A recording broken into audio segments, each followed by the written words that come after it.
Dans la soirée du jeudi, moi seul sais si j'aurais eu besoin du Père. J'étais un esprit déjà à l'agonie à cause de l'effort d'avoir dû surmonter les deux plus grandes douleurs d'un homme. L'adieu à une mère très aimée, le voisinage de l'ami infidèle. C'étaient deux plaies qui me brûlaient le cœur, l'une par ses larmes, l'autre par sa haine. J'avais dû rompre mon pain avec mon Caïn. J'avais dû lui parler en ami, pour ne pas le dénoncer aux autres, dont je pouvais redouter la violence, et pour empêcher un crime, inutile d'ailleurs, puisque tout était déjà marqué dans le grand livre de la vie, et ma mort sainte, et le suicide de Judas. Inutile d'autres morts éprouvées par Dieu. Aucun autre sang que le mien ne devait être répandu, et ne fut répandu. La corde étrangla cette vie en renfermant dans le sac immonde du corps du traître son sang impur, vendu à Satan, ce sang qui ne devait pas se mélanger, en tombant sur la terre, au sang très pur de l'innocent. Elles auraient bien suffi, ces deux plaies, pour faire de moi un agonisant dans mon moi. Mais j'étais l'expiateur, la victime, l'agneau. L'agneau, avant d'être immolé, connaît la marque au fer rouge. Il connaît les coups. Il connaît le dépouillement. Il connaît la vente au boucher. Ce n'est qu'à la fin qu'il connaît le froid du couteau qui pénètre dans la gorge et saigne et tue. Auparavant, il doit tout quitter, le pâturage où il a grandi, la mer au sein de laquelle il s'est nourri et réchauffé, les compagnons avec lesquels il a vécu. Tout, moi j'ai tout connu, moi, agneau de Dieu. Satan est donc venu alors que le Père se retirait dans les cieux. Il était déjà venu au commencement de ma mission pour essayer de m'en détourner. Maintenant, il revenait, c'était son heure, l'heure du sabbat satanique. Des foules et des foules de démons étaient cette nuit-là sur la terre pour mener à terme la séduction dans les cœurs et les disposer à vouloir le lendemain le meurtre du Christ. Chaque sanédriste avait le sien. Hérode le sien, Pilate le sien, et le sien chacun des Juifs qui auraient appelé mon sang sur lui. Les apôtres aussi avaient près d'eux leur tentateur qui les assoupissait pendant que je languissais, qui les préparait à la lâcheté. Remarque le pouvoir de la pureté.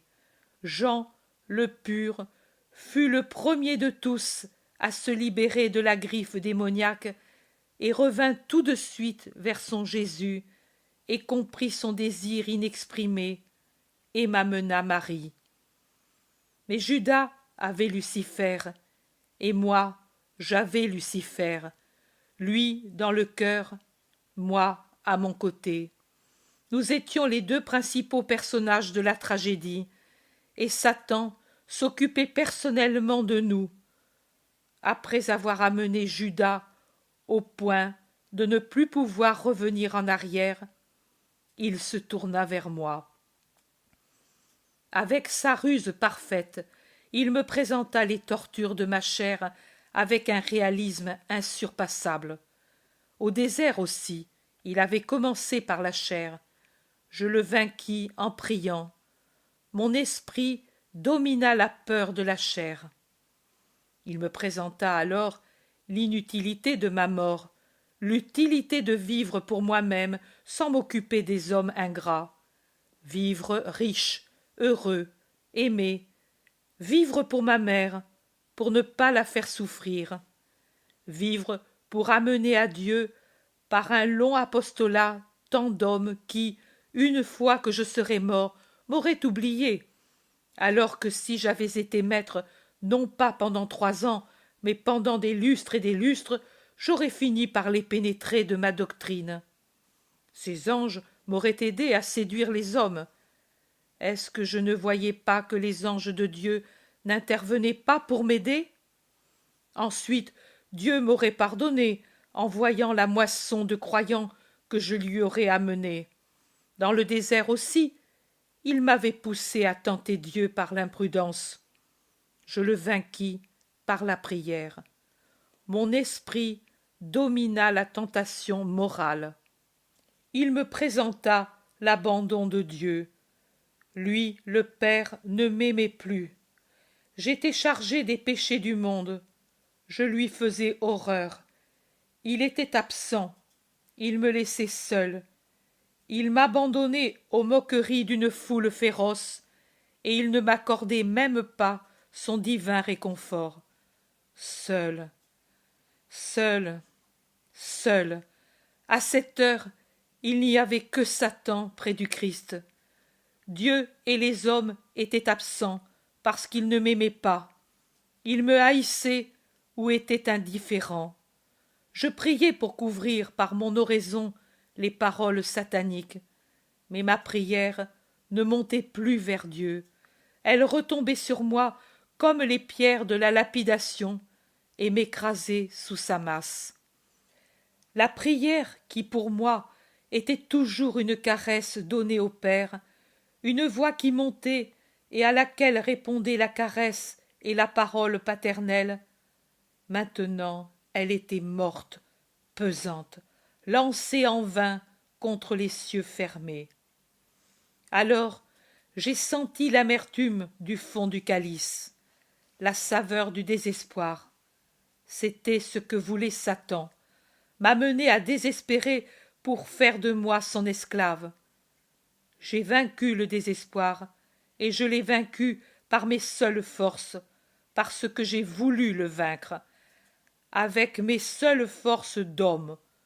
Je n'étais plus que l'homme, et je n'étais plus qu'un homme qui n'est plus aidé par Dieu.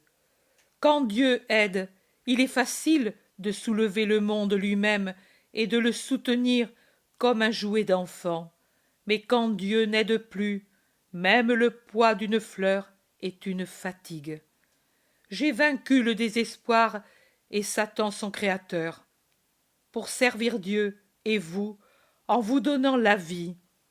Mais j'ai connu la mort, non pas la mort physique du crucifié, elle fut moins atroce, mais la mort totale, consciente du lutteur qui tombe après avoir triomphé, le cœur brisé et le sang se répandant dans le trauma d'un effort au-dessus du possible. Et j'ai sué sang pour être fidèle à la volonté de Dieu.